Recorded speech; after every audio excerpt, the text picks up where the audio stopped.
Hello friends, welcome to tech money A to Z. ఈరోజు మనం ఇక్కడ 99 రూపీస్ అండ్ 199 రూపీస్ ప్రొడక్ట్స్ చూస్తున్నాము.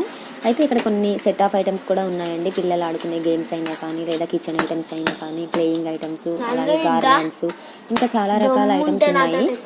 So friends, అయితే ఇక్కడ 100 రూపీస్కి 2 ఐటమ్స్ వచ్చేవి ఉన్నాయి, 200కి 2 ఐటమ్స్ వచ్చేవి కూడా ఉన్నాయి. సో మినిమం స్టార్టింగ్ ప్రైస్ వచ్చేసి 99 రూపీస్ నుంచి ఉన్నాయన్నమాట.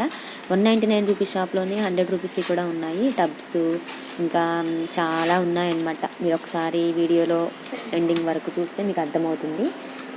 మ్యాట్స్ అయితే చాలా రీజనబుల్గా ఉన్నాయి. అలాగే పిల్లలు ఆడుకునేవి, ప్లే థింగ్స్ అయితే ఇంకా చాలా చీప్గా ఉన్నాయి. సో నేను అడ్రస్ డిస్క్రిప్షన్ బాక్స్లో ఇస్తాను, మిస్ అవ్వకుండా ఒకసారి చెక్ చేసుకోండి.